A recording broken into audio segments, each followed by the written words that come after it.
అంతే నమో వందన. తచ్చ భగవతో అర్హతో సమ్మా సంబుద్ధచ్చ। জগৎপূজ্য মহাকারণিক তথাগত সম্যক সম্বুদ্ধ শ্রীচরণে কৃতজ্ঞ প্রণাম নিবেদন করে পূর্ণ পারমিতে অংশগ্রহণকারী সকল উপাসক উপাসিকাগণের নিরোগ দীর্ঘায়ু সুখী জীবন তথা জ্ঞান বিমণ্ডিত জীবন কামনায় শুরু করতে চলেছি আজকের অভিধর্ম চর্চা ক্লাস।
দীপেন বাবু আসছেন?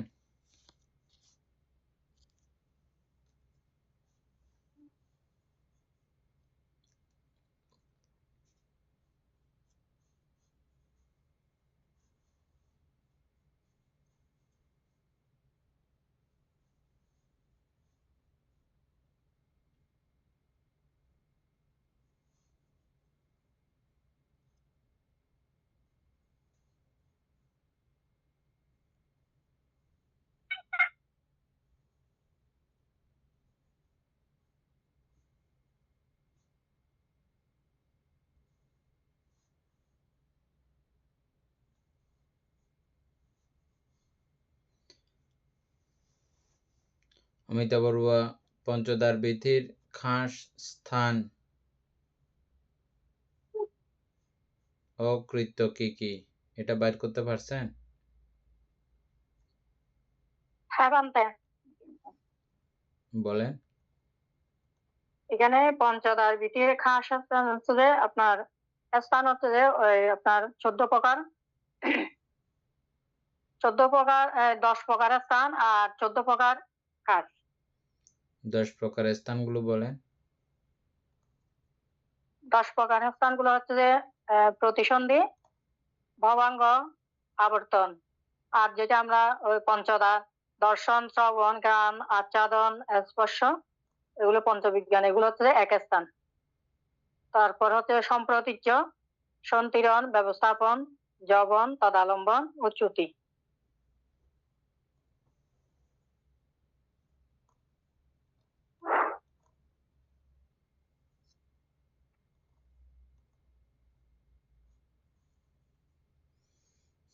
প্রশ্নটা আগে দেখেন ভালো করে আবার।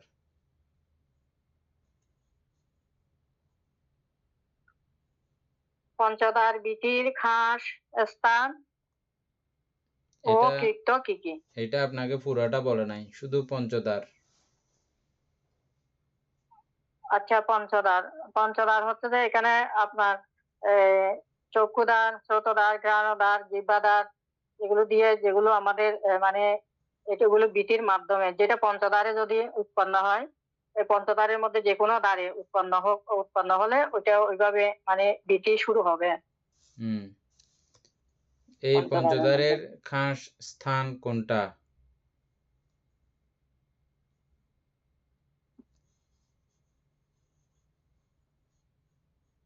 কাশাস্থান বানতে এটা মনদার হবে নাকি ভবাঙ্গ হবে প্রথমে? পঞ্চদার গুলো হবে না, পঞ্চালম্বন গুলো হবে না? রূপালম্বন।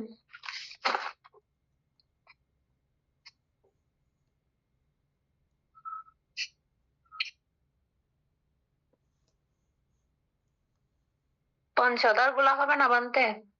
চক্ষুদার, শ্রুতদার, গন্ধদার, রসদার, স্পর্শদার, এগুলো তো দ্বার। গুলো দ্বার আর কি। এগুলো না কোনো ওই খাস স্থান বলছো তো?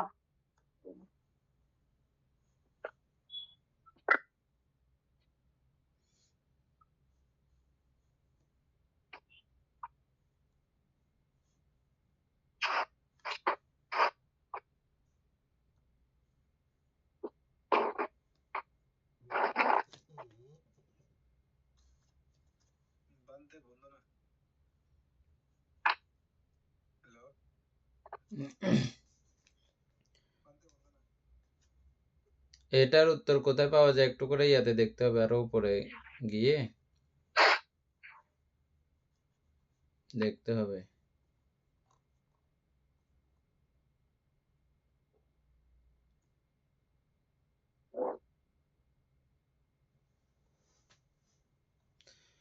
আমাদের ইয়ে আছে না, পঞ্চদ্বারাবর্তন বিধি আছে না, পঞ্চদ্বারাবর্তন বিধির নকশা।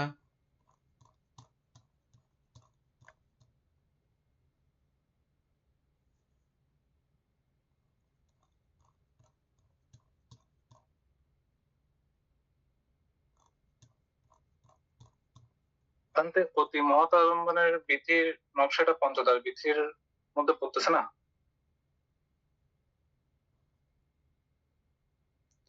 হ্যাঁ,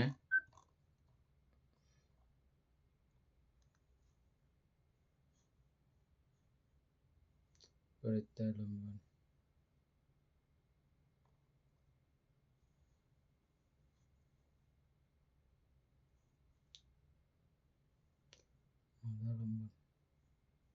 বিধি।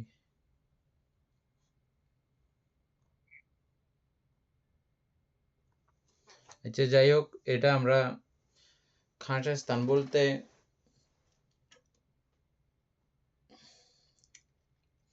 পঞ্চদ্বারের 5টা স্থান,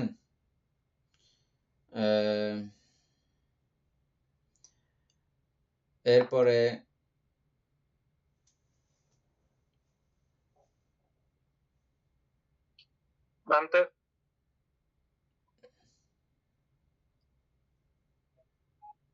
এটা আলম্বনকে ভিত করে, আলম্বন মহৎ হইলে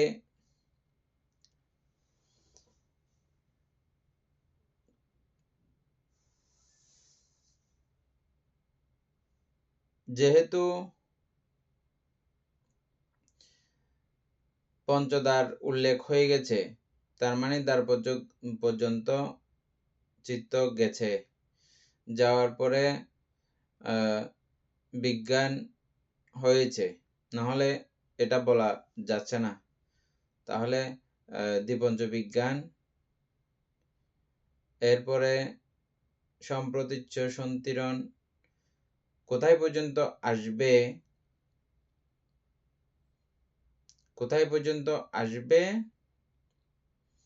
এটা কিন্তু আবার আলম্বনের উপর, বিভূত অভিভূত এর উপরে নির্ভর করবে। এটা একেবারে নিশ্চিত করে কিন্তু বলা যাবে না।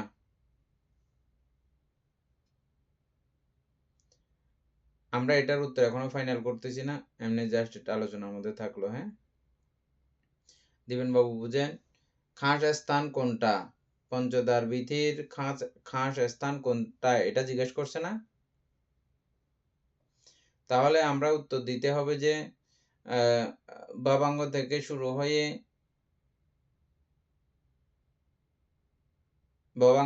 শুরু হয়ে দ্বার পর্যন্ত যাওয়া, যেগুলো অবশ্যই যাবে, যেহেতু দ্বারের কথা আসছে, অবশ্যই যেগুলো যাবে বিজ্ঞান পর্যন্ত, দ্বিপঞ্চ বিজ্ঞান পর্যন্ত।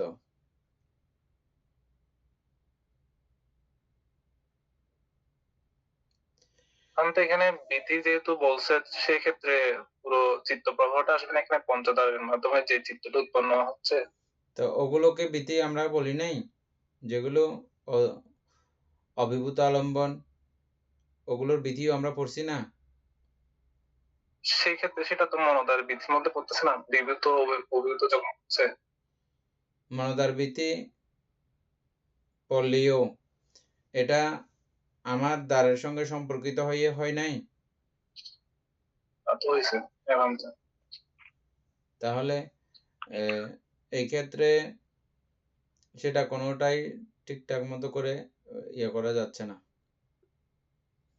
বানতে হুম আমরা ওই পঞ্চদার বিধি যেটা করছিলাম, তো ওখানে লেখা আছে যে প্রত্যেক স্থানে, অর্থাৎ পঞ্চদারের প্রত্যেক স্থানে চিত্তের উৎপত্তি ক্ষণ স্থিতিকণ ও ভঙ্গকণ অনুসারে 3 কণে এই চিত্তকণ হয়। তারপর রূপালম্বন সপ্তদশ চিত্তকণ ব্যাপিয়া এক পঞ্চদারী চিত্তভীতিতে বিদ্যমান থাকে। ইহাই রূপালম্বনের আয়ু। তারপরের পর দিছে এক চিত্তকণ বা একাধিক চিত্তকণ অতীত হইবার পর স্থিতি প্রাপ্ত হইলেই পঞ্চালম্বনের যে কোনো এক আলম্বন পঞ্চদ্বারের যে কোনো দ্বারে উপস্থিত হইয়া থাকে। এরপরে ওই বিধি পর্যটন প্রণালীটা আছে। কত পৃষ্ঠাতে এটা? এটা 147 পৃষ্ঠা।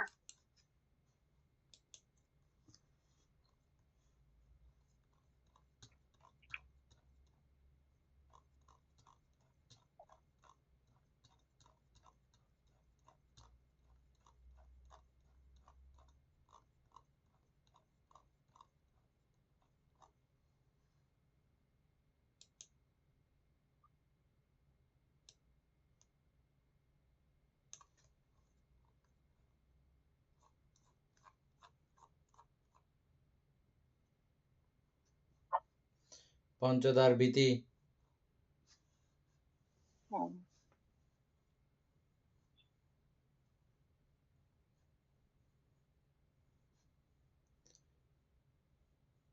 কিরূপে পঞ্চদার বিধি বুঝিতে হইবে?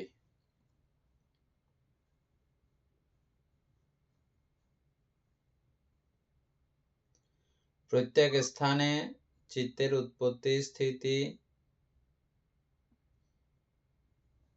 ও ভঙ্গক্ষণ অনুসারে 3 ক্ষণে এক চিত্তক্ষণ।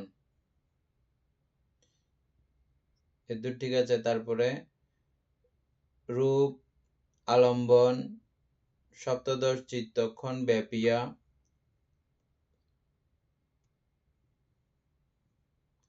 এক পঞ্চদারিক চিত্তভীতিতে বিদ্যমান থাকে।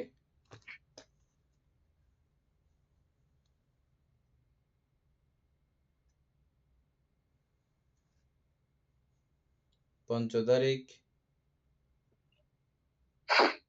চিত্তভীতিতে বিদ্যমান থাকে, ইহাই রূপালম্বনের আয়ু।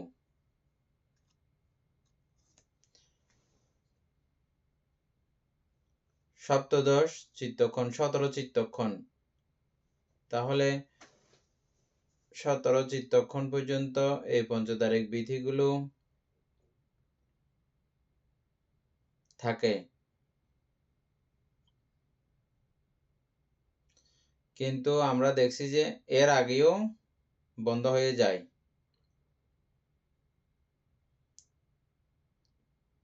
পুরা চলতে হবে, পুরা চলবে এরকম কোনো কনফার্ম কোনো কিছু নাই, ছিল কি?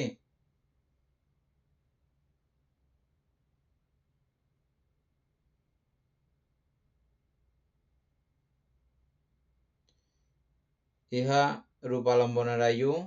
এক চিত্তক্ষণ বা একাধিক চিত্তক্ষণ অতীত হইবার পর স্থিতি প্রাপ্ত হইলে পঞ্চালম্বনের যে কোনো আলম্বন পঞ্চদ্বারে যথোচিত দ্বারে উপস্থিত হইয়া থাকে। সুতরাং পর্যটন প্রণালী এইরূপ।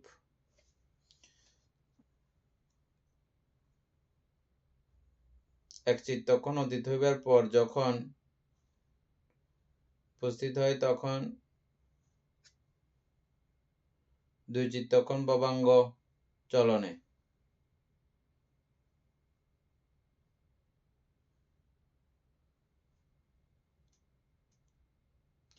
ও উপচ্ছেদে অতিবাহিত হয়। তৎপর চক্ষু দ্বারাবর্তন চিত্ত যেই রূপালম্বনে আবর্তিত হইয়া উৎপন্ন হয়,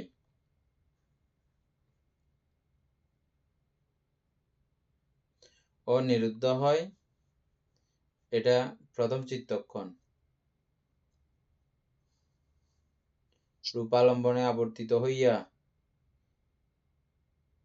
উৎপন্ন ও নিরুদ্ধ হয়, এটা প্রথম চিত্তক্ষণ। তদনন্তর সেই রূপালম্বনকে দেখিতে পাইয়া চক্ষু বিজ্ঞান, এটা দ্বিতীয় চিত্তক্ষণ। প্রতিগ্রহণ করিয়া সম্প্রতি তৃতীয় চিত্তক্ষণ, পরীক্ষা করিয়া চতুর্থ চিত্তক্ষণ, ব্যবস্থাপন করিয়া পঞ্চম চিত্তক্ষণ, যবনে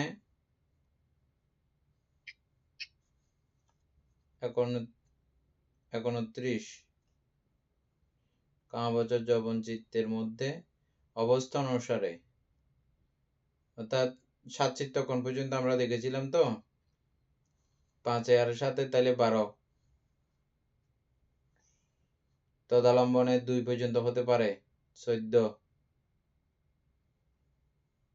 ভবাঙ্গ 15, তারপরে আমরা এখানে কোত্থেকে গুনছিলাম, উপচ্ছেদ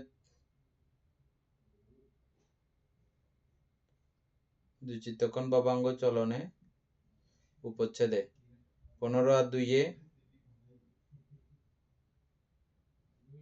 17, 15 আর 2 এ 17 চিত্তক্ষণ, এগুলো সপ্তদশ চিত্তক্ষণ, এগুলো তো না পুরোটা। তাহলে খাস স্থান বলতে আমরা কি বুঝবো এখন, কোনটাকে বুঝবো? এই 7টা সবগুলোকে খাস স্থান বলতে হবে নাকি পঞ্চতারিখের খাস স্থান?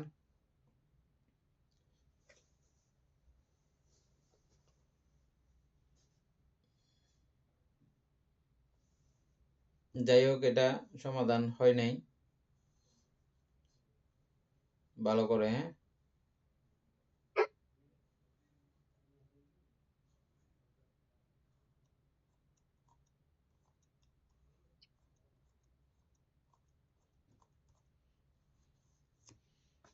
এর পরের প্রশ্ন কি ছিল?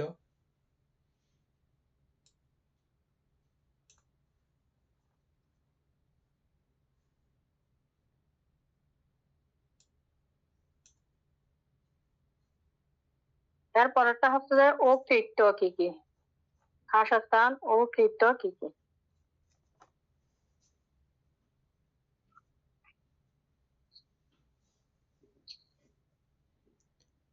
কৃত্য,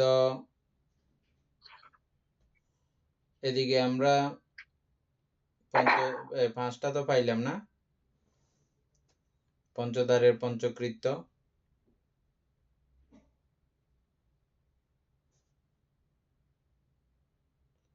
এগুলো তো আছে। পঞ্চদ্বারের পঞ্চকৃত্যকে একটা ধরছে, এক স্থান ধরছে। আচ্ছা, আচ্ছা, পঞ্চদ্বারের পঞ্চকৃত্য কি?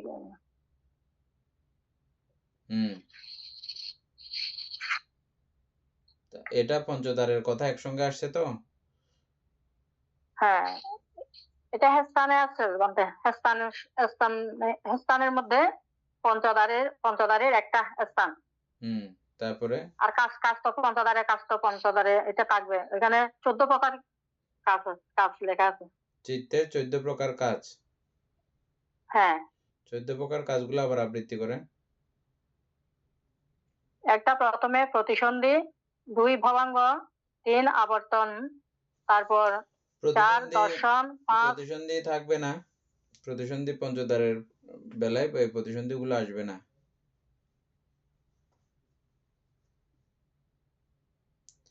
প্রতিসন্ধি বাদ গিয়ে তাহলে 13 ভবাঙ্গ থেকে। আবার আবৃত্তি ভবাঙ্গ থেকে বলে।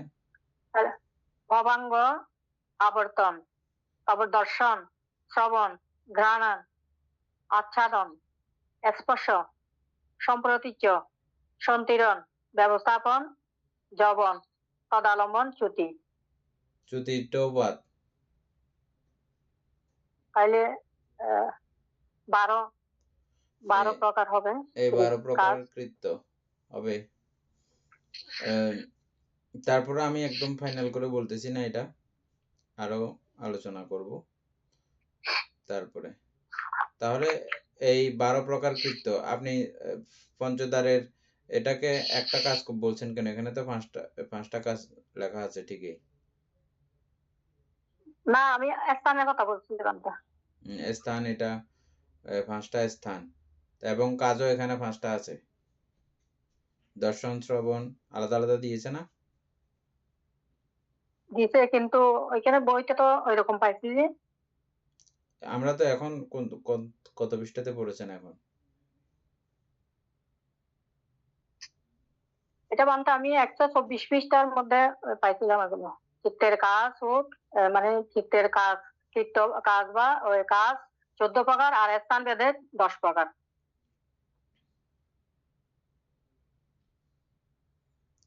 স্থান ভেদে যখন স্থান বলা হবে, পঞ্চদ্বারাবর্তন যখন বলা হয়, সবগুলোকে এক বানাইছে আর কি তখন। কিন্তু এখন আমরা যেই জায়গায় পড়তেছি ওই জায়গায় হইলে 5 হিসাব করে। তা 12 হচ্ছে যে, তাইলে না কৃত্য? হ্যাঁ, পঞ্চদ্বারাবর্তন 12। কৃত্য হচ্ছে যে 12। আর খাস স্থান এগুলোকে ধরা যায়, এগুলোতে যেহেতু বিচরণ করে তাহলে এগুলোকে খাস স্থান হিসাবেও ধরা যায়। এনি কি বলো?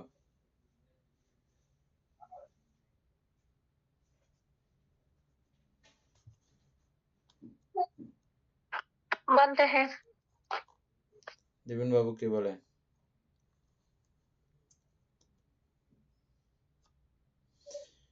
আপাতত এটা এভাবে উত্তরটা লিখে রাখিয়েন। পঞ্চদ্বার বিধির খাস স্থান এবং কৃত্য, কৃত্য বললেও সেই এগুলো, এবং খাস স্থান বললেও এগুলো। তবে আমার মনে হচ্ছে কেন জানি পঞ্চদ্বারের খাস স্থান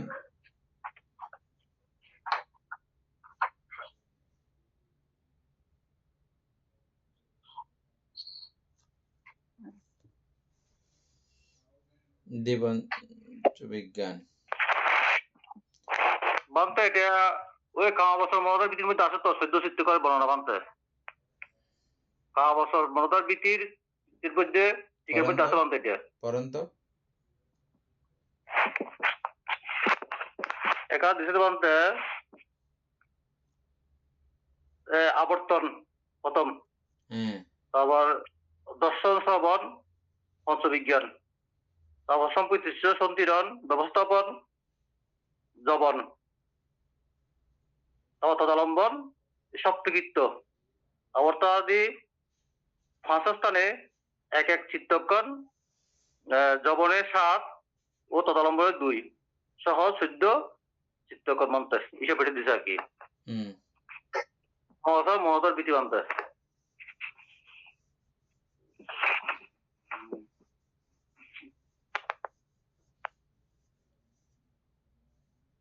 তাহলে পঞ্চদ্বারের খাস এখানে 149 পৃষ্ঠার মধ্যে ওই টিকাতে আছে আবর্তন, দর্শন, শ্রবণ আদি পঞ্চবিজ্ঞান, সম্প্রতীচ্য, সন্তিরণ, ব্যবস্থাপন ও জবন ও তদালম্বন, এগুলো হচ্ছে সপ্তকৃত্য, 7 কৃত্য। আর আবর্তনাদি 5 স্থানে এক এক চিত্তক্ষণ, জবনে 7 ও তদালম্বনে 2, মোট 14 চিত্তক্ষণ।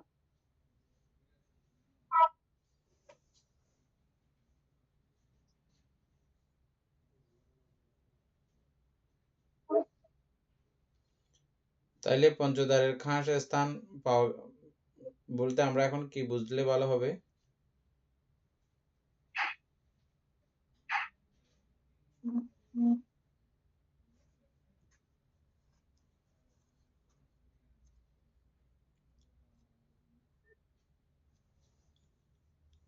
কৃত্যগুলো পাওয়া গেল, কৃত্যগুলো লিখে ফেলিয়েন দিবেন বাবু আপাতত।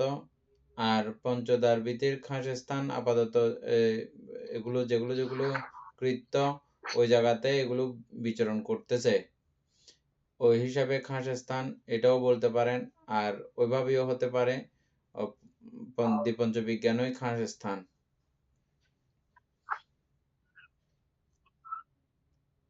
এটা বললে পুরোটা ঠিক হবে না, ওটা বললে মোটামুটি ঠিক আছে। যাই হোক, তারপরেরটা হচ্ছে যে বিধির সক্রিয় ও নিষ্ক্রিয় স্থান। এটা কালকে আমরা আলোচনা করে ফেলছিলাম। বিধির সক্রিয় এবং নিষ্ক্রিয় স্থান কি কি?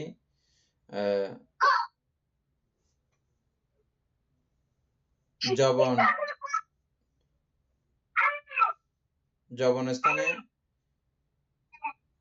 সক্রিয় থাকে, আর জবন স্থানের বাইরে আর সবগুলো নিষ্ক্রিয়। এটার উত্তর। তারপরে হচ্ছে যে কৃত্য প্রদর্শন করো। কৃত্য প্রদর্শন করলে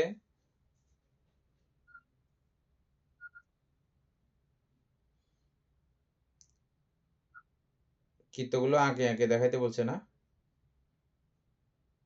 আমরা কৃত্যটা এখন পড়ে আসলাম না? আচ্ছা, কৃত্য প্রদর্শন করো বলতে ঘটনা এখানে আরেকটা বলছে, ওটা না, আগেরটা না। প্রথম যবনের মধ্যে শেষ হয়ে গেলে ওর কার্যক্রম কিরকম থাকে, কত জন্ম পর্যন্ত এর ক্ষমতা থাকে, এরকম করে একটা পড়া পড়ছিলাম না আমরা? মনে আছে? প্রথম যবনে যদি চিত্ত শেষ হয়ে যায় তাহলে এটা এক জন্ম পর্যন্ত ফল দেওয়ার সুযোগ রাখে, না হলে আহুতি হয়ে যায়। তারপরে প্রথম এবং দ্বিতীয় যবনে যদি শেষ হয় তখন এনে মনে আছে এটা?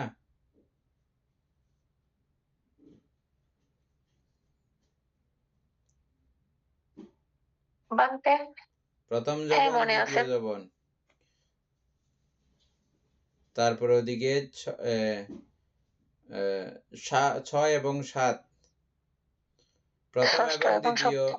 দ্বিতীয়র মধ্যে যদি শেষ হয় তাহলে এটা হচ্ছে যে ইহজন্ম এবং পরের জন্ম। না, প্রথম যবনে হচ্ছে যে শুধু ইহজন্ম বোধহয়। হ্যাঁ, প্রথম জন্ম হচ্ছে ইহ জন্ম, আর দ্বিতীয় যবন হচ্ছে যে ইহজন্ম পরজন্ম। দ্বিতীয় জন্ম আর পর্যন্ত। তারপরে তৃতীয়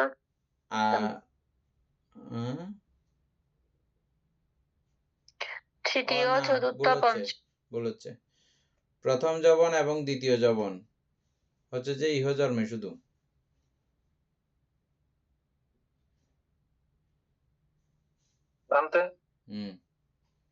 আবার পড়তে হবে, জায়গাটা মিস্টেক হয়ে গেছে। প্রথম যবন আর সপ্তম যবন, এই প্রথম যবনটা হচ্ছে গিয়ে প্রবর্তন কালে, আর সপ্তম যবনটা হচ্ছে গিয়ে পরবর্তী জন্মে ফল দিবে, নয়তো এটা নষ্ট হয়ে যাবে।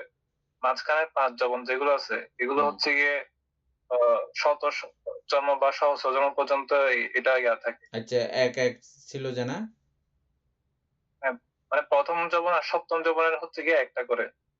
মাঝখানে পাঁচটা হচ্ছে যে শত জন্ম বা সহস্র জন্ম বা আরো বেশি পর্যন্ত ইয়া। ঠিক আছে, এটা একটু করে দেখে নিও। তাহলে এটার কৃত্য হচ্ছে যে এটা প্রদর্শন, কৃত্য প্রদর্শন। আর নিষ্ক্রিয় থাকলে তখন কিরকম হয়? যারা যে চিত্তগুলো যবন স্থানে উঠে নাই এগুলো তো বিচার করা কঠিন হয়ে যাবে। এখানে আরো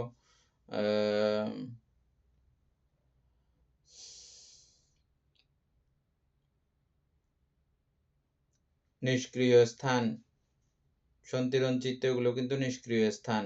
নিষ্ক্রিয় স্থান হইলেও ওই সন্তিরণ চিত্তও ভব তৈরি করতে পারতেছে, এরকমও দেখছিলাম আমরা, মনে আছে?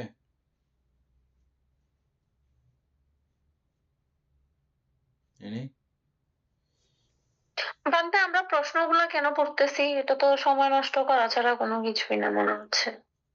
ও, আমরা তো আগের কোনো প্রশ্ন এটা উত্তরগুলো এগুলো তো পড়িনি, তার মানে তো এগুলো সবগুলাই তো পড়তে হবে।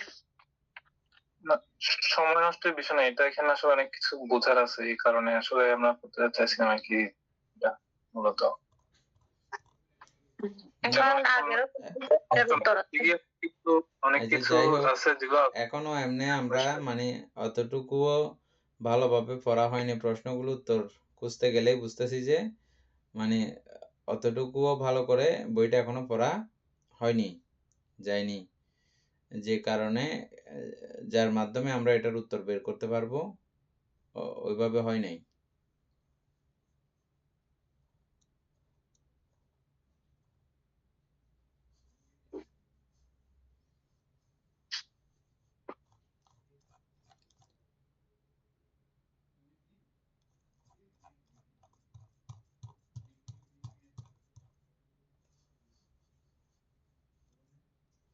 আচ্ছা, যাই হোক, প্রশ্নগুলো আমরা নর্মালি বাইর করে করে উত্তর করতে হবে। ক্লাসের মধ্যে এমনি সময় চলে যাচ্ছে, এটাও ঠিক কথা। অমিত বড়, আমরা কত পৃষ্ঠাতে ছিলাম বইয়ের পড়া?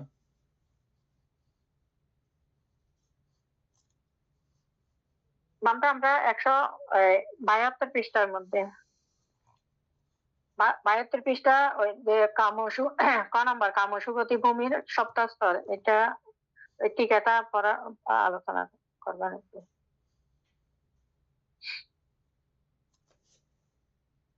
এনে ঠিক এটা আলোচনা করো তো।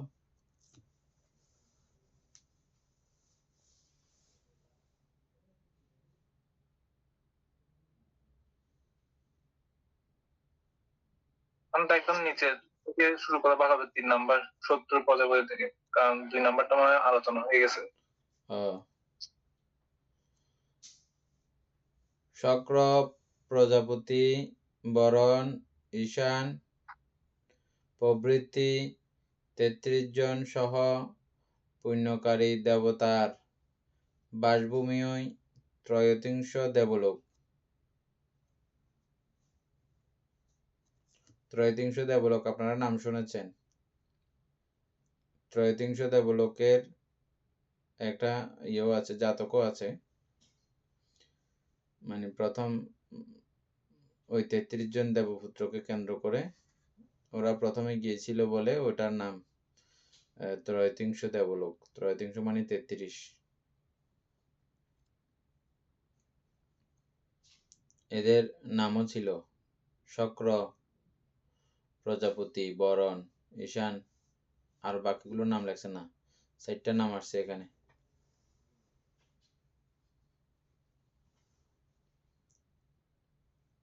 তুষিতের দেবগণ বিপুল পরিমাণে নিজ নিজ শ্রী সম্পদ দ্বারা নিত্য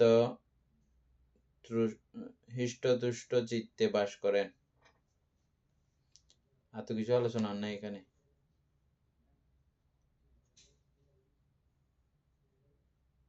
ইনি সাইড থেকে করো।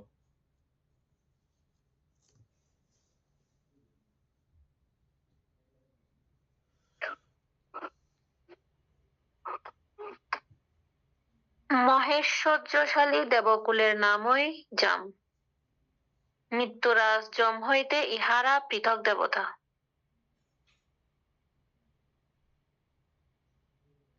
তো বুঝি নাই বান্ধে। মহাশ্বর্যশালী দেবকুলের নামই হচ্ছে যে জাম। জাম আর যম না, যম তো আলাদা, যম হচ্ছে মৃত্যুরাজ। হ্যাঁ, আমরা যমলোক বলি না।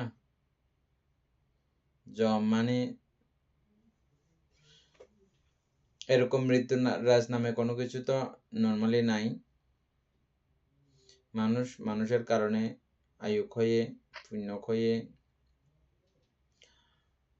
এভাবে মৃত্যুবরণ করে। মেরে ফেলার জন্য এরকম কোনো কেউ নাই, মৃত্যুরাজ নামক কোনো কিছু নাই। মানে জাম বলতে উল্টাটা না বোঝার জন্য আর কি।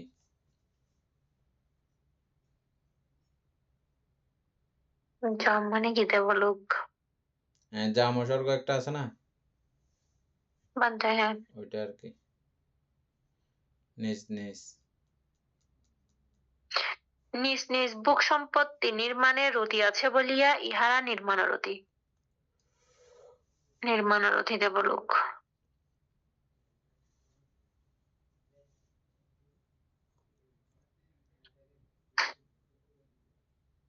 তারপরে তুষিত স্বর্গের কথা তো বলে নাই। আচ্ছা, 5 নম্বরে বলছে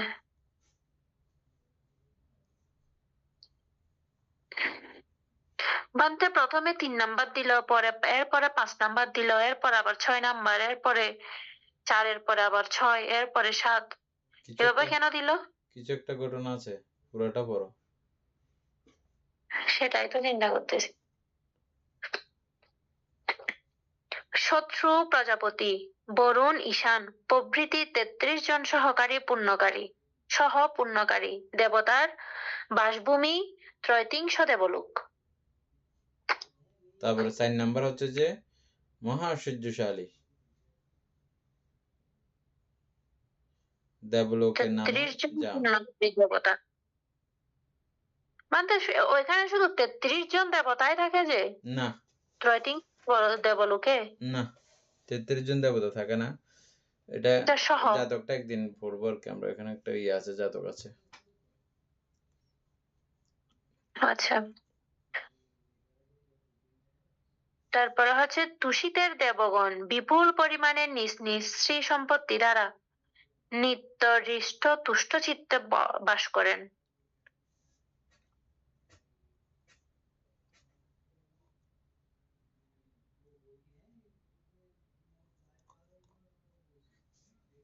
হয়েছে, আর কিছু নাই এখানে। তারপর উপরের পড়াটা কতদূর ছিল অমিতে পড়ব?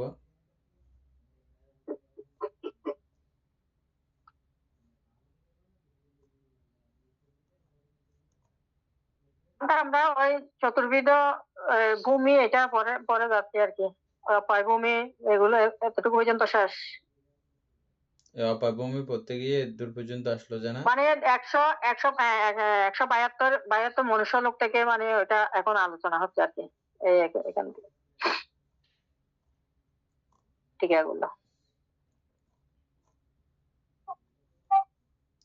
তাইলে 73 পৃষ্ঠা থেকে শুরু হবে। হ্যাঁ বান্তা, আমি তো পড়েন আগে।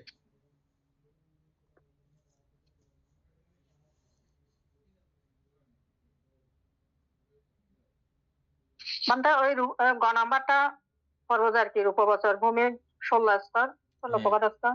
হ্যাঁ, আচ্ছা, রূপবছর ভূমি 16 প্রকার স্তর। প্রথম ধ্যান ভূমি হচ্ছে যে 1 ব্রহ্ম পরিষদ, ব্রহ্ম পুরোহিত, 3 মহাব্রহ্মা। দ্বিতীয় ধ্যান ভূমি আর পরীক্ষাব, অপ্রমাণব, আবশ্যক, এটা হচ্ছে দ্বিতীয়। আর তৃতীয় ধ্যান ভূমি হচ্ছে যে পরিত্য শুভ, অপ্রমাণ শুভ, শুভ কীর্ণ। তারপর চতুর্থ ধ্যান ভূমি হচ্ছে যে বৃহৎ ফল, অসংগ সত্য এবং শুদ্ধবাস ভূমির 12 অবৃহা, 13 অতপ্ত, 14 সুদর্শন, 15 সুদর্শী ও অকনিষ্ঠ।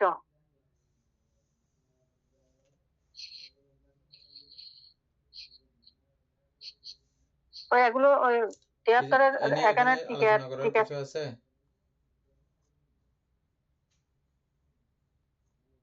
নাই, আছে বান্তা ওই 73-এর ঠিক আছে যে একে ধ্যানাদি উত্তম গুণাবলী যাহাতে বৃহৎ, এখান থেকে একটু পরে এগুলো মানে পরে গেলে ভালো হবে। হ্যাঁ, এমনি পরে চলে যান, আলোচনা করার কিছু নেই। আচ্ছা, প্রথম ধ্যানাদি উত্তম গুণাবলী যাহাতে বৃহৎ অর্থাৎ মহৎ অবস্থা প্রাপ্ত হইয়াছে, বৃদ্ধি বৈপুল্য প্রাপ্ত হইয়াছে, তিনি ব্রহ্মা। হ্যাঁ, তারপর মহাব্রহ্মার সভাসদ ব্রহ্ম পরিষদ। মহা শব্দটি উজ্জ। মহাব্রহ্মার পুরোভাগে স্থিত বলিয়া ব্রহ্ম পুরোহিত। মহাব্রহ্মা বহু সহস্র একচারী ব্রহ্মা। মহা এখানে সংখ্যাবাচক বহু। দেহাবা সসীম বলিয়া পরিত্রাব।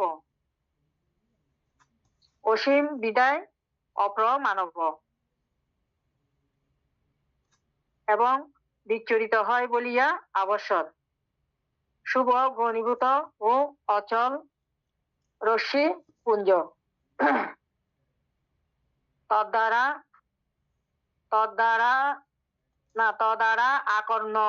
আকীর্ণ শুভাকীর্ণ। পাতারম্বরে শুভ ক্লীট।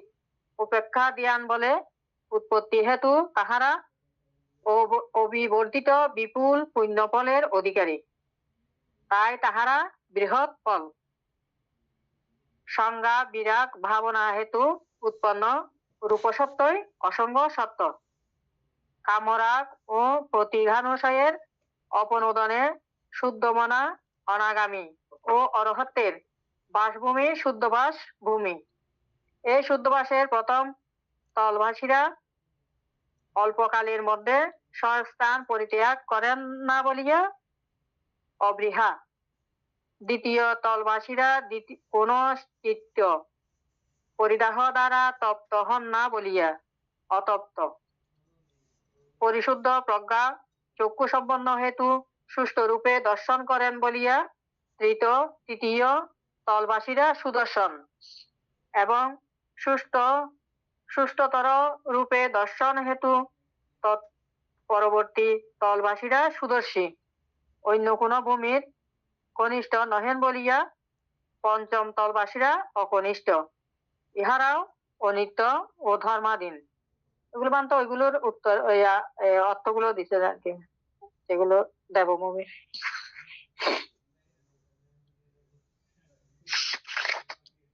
তাহলে শেষ ভূমিগুলো সব এটা রূপ বছরের ভূমিগুলো শেষ, এখন অরূপ বছরের ভূমির স্তর। 1 আকাশানন্তয়ন বিজ্ঞানানন্তয়ন, 3 আকিঞ্চয়তন, 4 নৈবসংজ্ঞা নাসংজ্ঞা। সারজ্ঞতা বঞ্চিত পৃথকজন শুদ্ধবাস ভূমি, সেই রূপ শ্রোতাপন্ন সক্রিয় আগামী। অসংজ্ঞ এটা তো ঠিক আছে, এনে এটা একটু ইয়া করো, বুঝো ভালো করে। হ্যাঁ বলেন অমিত বড়ুয়া। অসঙ্গ অপায় ভূমি আর্য অবিষয়। ভাগী ভূমি আর্য ন্যায্য সর্বলব্ধ হয়। এই পর্যন্ত ভূমি চতুষ্ট। এখানে অনেক কিছুর উত্তর আছে। হ্যাঁ, এনে দেখো এক লাইন করে।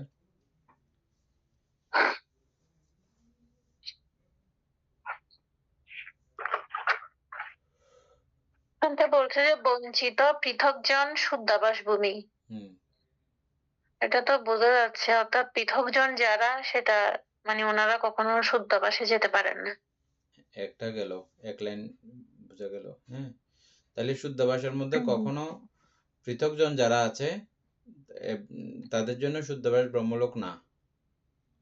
না, সেই রূপ শ্রোতাপন্ন সক্রিয়তাগামী, মানে এখানে শুধু শ্রোতাপন্ন সক্রিয়তাগামীরাই যেতে পারেন। তারপর বলছে অসঙ্গ অপায় ভূমি আর্য অবিষয়। অনাগামীও আছে তো। হ্যাঁ, সক্রিয়তাগামী অনাগামী আর কি, শ্রোতাপত্তি সক্রিয়তাগামী অনাগামী। হ্যাঁ, এই তিনজনই এই শুদ্ধবাস ভূমিতে যাবে। এটা যেতে পারে না, হবে যে না যাবে যে এটা মানে ব্রহ্মলোকে নরমালি সবাই যায়, কিন্তু এই শুদ্ধবাসটা স্পেশাল। শুদ্ধবাসটা শুধু মার্গলাভীদের জন্য। শ্রোতাপত্তি সুকৃতগামী অনাগামী। অনাগামীরা যায় যেন শুদ্ধবাসে, শ্রোতাপত্তিরাও যায়, সুকৃতগামীরাও যায়। তবে এখানে আবার কথা আছে, কারা যায় মনে আছে দিবেন বাবু? কারা যায়? সব শ্রোতাপতি সেখানে যাবে না, কারা যাবে?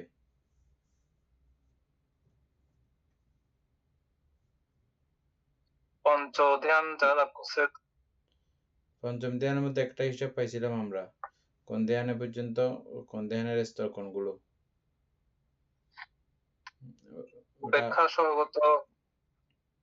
উপেক্ষাগত একটা আছে যে ওইটা আমি তো বলবো খুঁজে বের করে রাখেন এটা।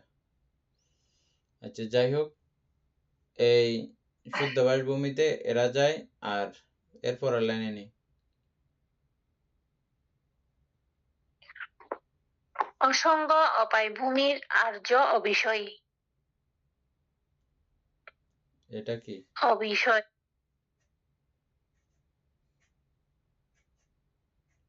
বুঝছো না? অসঙ্গ সত্ত্বে আর্য বিষয় মানে কি? এটা কি বিষয়টা কি বুঝতে পারো না? বুঝি না এটা।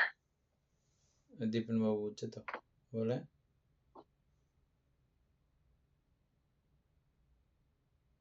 আমিও বুঝি না এটা। এটা হচ্ছে যে আর্যগণ যারা শ্রোতাপত্তি মার্গ লাভ করেন তারা অসঙ্গ লোকে যাবেন না, এবং অপায় ভূমিতে যাবেন না। চারি অসঙ্গ ভূমি, না অসঙ্গ তো একটা,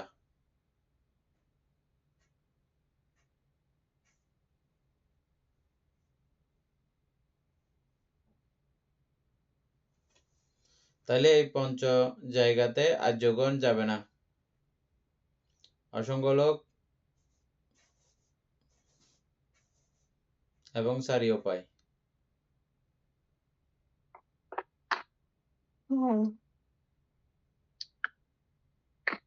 অসঙ্গ সত্ত্বেও তাহলে যাবে না মানতে? শ্রোতাপত্তি তাহলে অসঙ্গ সত্ত্বে যায় না। তাহলে অসঙ্গ সত্যকে কেন স্বর্গ ধরা হলো বা ইয়া ধরা হলো? স্বর্গ ঠিক আছে, আর কি সিস্টেম আছে, আর কি ওই সিস্টেমের কারণে যায় না আর কি ওখানে। আচ্ছা, স্বর্গ না, এটা ব্রহ্মলোক। ব্রহ্মলোক, হ্যাঁ।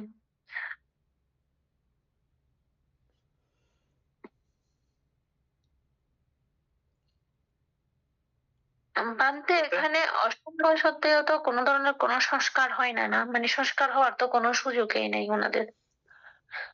সংস্কার হওয়ার কোনো সুযোগ নাই, এটা এক দৃষ্টিতে ঠিক আছে, আর এক দৃষ্টিতে ওটাও একটা সংস্কার। সংজ্ঞাহীন ভাবে পড়ে থাকা ওটাও একটা সংস্কার।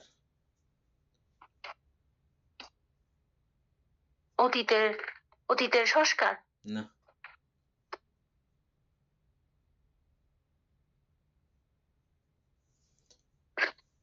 বলেন তো দীপেন বাবু, ওটাও কি কি জন্য সংস্কার?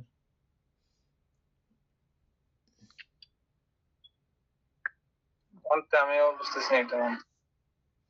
এটা আমি মানে কোন ধরনের কোনো সংজ্ঞা উৎপন্ন হয় না বিধায় ওনারা মানে ওনাদের সেটাও সংস্কারের কারণেই ওইটা সংজ্ঞাহীন ভাবে থাকে।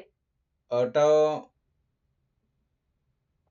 সংস্কারের অন্তর্গত, এবং ওটা একটা সংস্কার হচ্ছে চিত্তের কোনো সঞ্চালন বা কার্যক্রমাদি না থাকলেও ওই অবস্থাতে থাকতেছে, ওটা একটা সংস্কার না? যেমন আমরা অরূপের মধ্যে দেখতেছি, অরূপভাবে বানিয়ে রাখা, হ্যাঁ, অরূপী বানিয়ে রাখা, অরূপ তৈরি করা, ওটা যেমন একটা সংস্কার। অসঙ্গভাবে রাখা,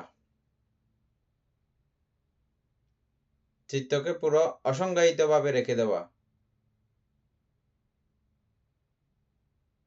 ওটাও এক পর্যায়ের এই অসঙ্গ সংস্কার আর কি।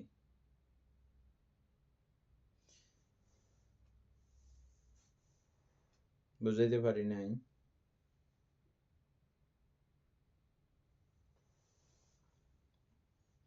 এটাও এক প্রকারের একটা অভ্যাস না?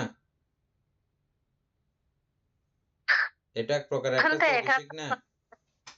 আর উৎপন্ন হচ্ছে না, ঠিক আছে, উৎপন্ন হচ্ছে না, ঠিক আছে, কিন্তু এটা যেভাবে রয়েছে, আমরা যে জিনিসটা বারবার করি, দীর্ঘ সময় করি, ওটা আমাদের অভ্যাসে পরিণত হয়ে যায় না? যায় কি যায় না?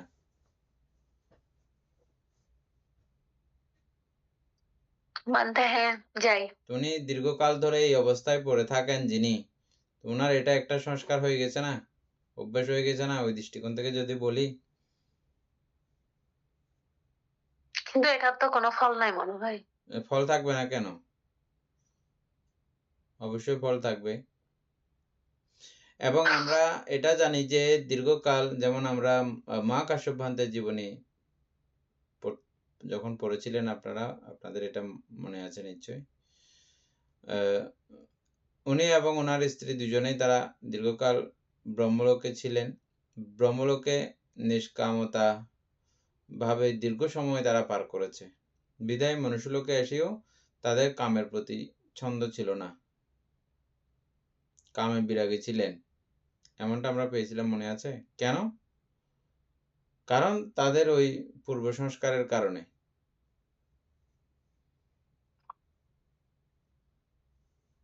এখানেও ঠিক একই রকম আর কি, এই জাতীয় একটা সংস্কার হবে, ওই সংস্কারটার ফল যেভাবে ভোগ করতে হয় বা যেরকম করে উৎপন্ন হোক, কিরকম করে উৎপন্ন হয়, এটা তো আর ইয়ে করে বলতে পারতেছি না।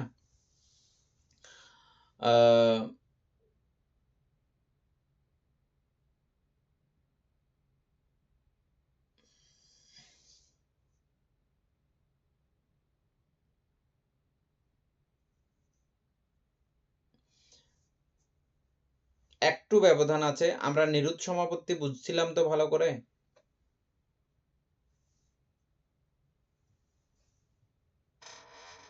এনে নিরুৎ সমাপত্তি বুঝা হয়েছিল?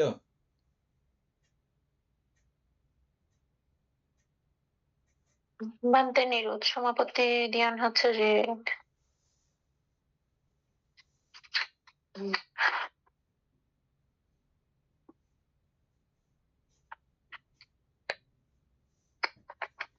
কারো কাছে মনে থাকলে বলেন নিরুৎ সমাপত্তি।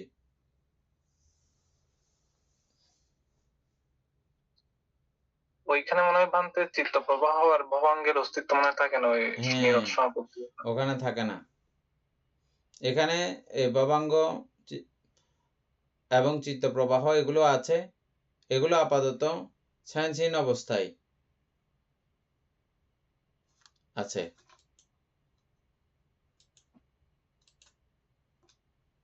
একটু তফাৎ এই দুইয়ের মধ্যে। এটা এখানে সংস্কার আছে, আর নিরোধ সমাপত্তিতে সংস্কার নাই, সংস্কার মুক্ত।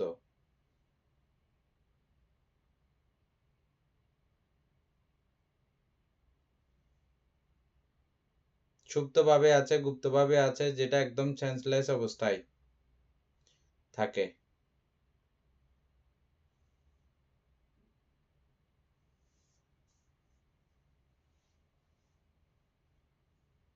প্রশ্ন ছিল যে কি এখানে কি কোনো সংস্কার হচ্ছে? নতুন করে আমরা যে যে সংস্কারগুলোর সঙ্গে যে যে চিত্ত বিধিগুলোর সঙ্গে পরিচিত হয়ে আসছি, ওরকম কোনো চিত্তবিধি নাই। ঠিক আছে?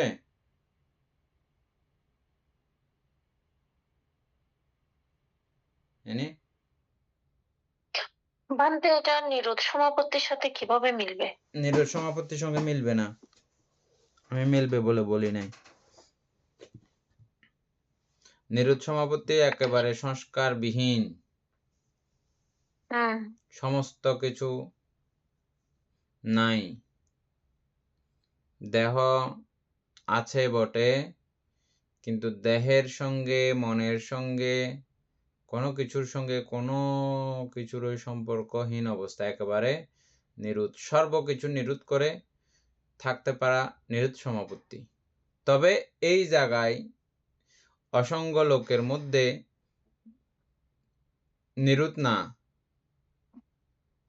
এটা আছে, তবে এটার সঙ্গে যতদিন আয়ুষ্কাল থাকে ওখানকার, ততদিন পর্যন্ত কোনো সম্পর্ক নাই।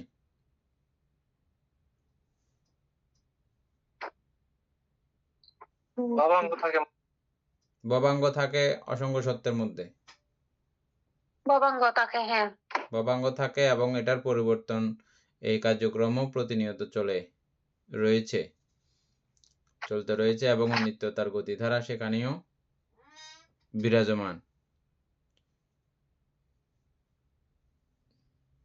তারপরে এবং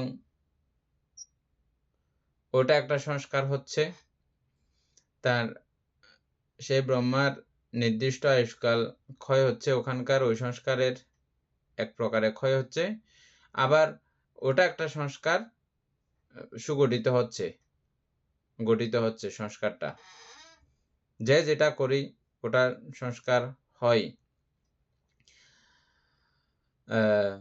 তবে আরেকটা কথা হচ্ছে যে আমরা দেখলাম যবনের মধ্যে গেলেই সংস্কার পুনর্গঠিত হয় বা ভবক পুনর্গঠিত হয়। এখানে যেহেতু কোনো যবন নাই, কোনখানে? অসঙ্গ লোকে আছে যবন? সংজ্ঞাহীন ভাবে তাকে ওখানে যবন কিভাবে হবে? যবন নাই। হ্যাঁ, তো সেই দৃষ্টিকোণ থেকে ওইভাবে সংস্কার কোনো নবীভূত হচ্ছে না। হ্যাঁ, এটা হচ্ছে যে এক। তা তোমার প্রশ্ন ছিল যে তার মানে এখানে টোটালি কোনো সংস্কার হচ্ছে না। এক দৃষ্টিকোণ থেকে হচ্ছে না, আরেক দৃষ্টিকোণ থেকে এখন যেভাবে জন্মগ্রহণ করে আছেন সেটাও একটা সংস্কার। তো ওইভাবে পড়ে থাকাটাই হচ্ছে সংস্কার। ওটাই এক প্রকারের সংস্কার, ওটাই ওভাবে চলছে। মানে অনেক সময় এই সংস্কারটা কিরকম ফল দেয়, হয়তোবা মনুষ্যকুল বা যেগুলো ওনার জন্ম হোক না কেন, ওরকম একটা পরিস্থিতি মানে ওনার থাকে আর কি। মনুষ্য লোকে তো ওই ফলটা এভাবে দেবে না, তবে ধ্যান করলে ওইটা তো পায়। অসঙ্গ ধ্যানের ব্যাপার পর্যায় আমরা এখানে যদিও বা পাই নাই সরাসরি ওইভাবে। চতুর্থ ধ্যানের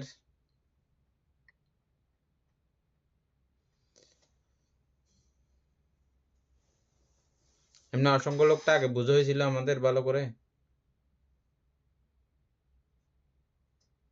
জানতে বুঝেছি ওরকম সংজ্ঞাহীন ভাবে পড়ে থাকে, একদম সেন্সলেস অবস্থায়, আমাদের কোনো ধরনের কোনো চিত্তই উৎপন্ন হয় না। সেই জন্য এই প্রশ্নটা আসছে। তার মানে যদি আমরা জানি যে চিত্ত মানে সংস্কার হয় কিভাবে, চিত্তের মাধ্যমে তো সংস্কারটা হয়, যে ওনার ওই যে চিত্তই কোনো উৎপন্ন হয় না, শুধু ভবাঙ্গ অবস্থায় পড়ে থাকে, তাহলে সেটা সংস্কার হবে কিভাবে? তার জন্য প্রশ্নটা আসছে। হ্যাঁ, তা এখন এমনি বোঝা গেছে তো ওটাও যে একটা সংস্কার। হ্যাঁ, ওটাও একটা সংস্কার এবং এটা পুনরায় নবীভূত না হইলেও কিন্তু ওটা সংস্কারের একটা গতিধারা কিন্তু চলছে, ওটাও একটা সংস্কার, নবীভূত হচ্ছে না আর কি।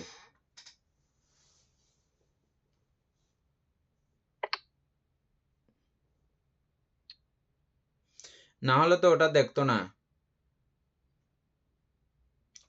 ওটা সংস্কার হয়েছে বলেই তো দেখেছেন বুদ্ধ, না হলে তো ওই লোকটাও দেখতে পেতেন না, ওই অবস্থাটাও দেখতে পাওয়া যাইতো না। সংস্কার না থাকলে কোনো কিছু দেখা যায়? না, যায় না। এটা আছে বলেই তো, ওরকম একটা অবস্থা আছে বলেই তো দেখেছেন। আর যেহেতু আছে, যেহেতু দেখা যাচ্ছে, তার মানে বুঝতে হবে যে এটা সংস্কার, নতুন নবগঠিত হচ্ছে না, যেটা আছে সেটা চলছে। প্রশ্নটা ঠিক আছে, এটা একটু লিখে রাখলে ভালো হবে, আমরা আবার কোনো গুরুভান্তের কাছ থেকে একটু জানতে পারবো। হ্যাঁ, হ্যাঁ।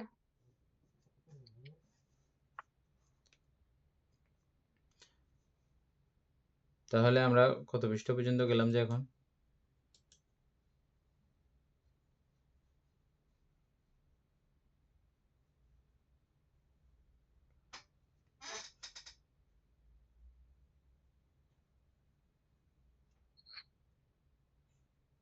174 পৃষ্ঠা বান্ধব।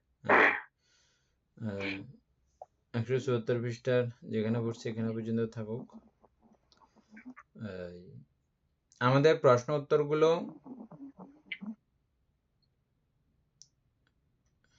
দীপেন বাবু বাইর করতেছেন, আপনি বাইর করতে থাকেন। তারপর আমরা সবাই মিলে এমনি ক্লাসের মধ্যে আলোচনা করব, তখন সমাধান হলে তখন, সমাধান না হলে এগুলো ক্লাসে আলোচনা করব না, ঠিক আছে? যেহেতু এগুলো রেকর্ড হচ্ছে সেজন্য আজকে এগুলো আলোচনা করতে গিয়ে আমাদের রেকর্ডটা হয় নাই। পরবর্তীতে যে মানুষ শুনবে পড়বে ওই পর্যায়ে যায় নাই আর কি।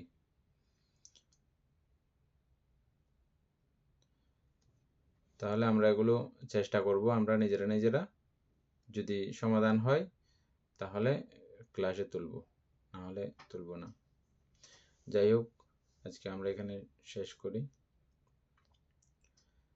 সদ্ধর্মপ্রাণ প্রিয় উপাসক উপাসিকা বৃন্দ, এতক্ষণ যাবৎ আমরা অতীব শ্রদ্ধা গৌরবে অভিধর্ম চর্চা করেছি।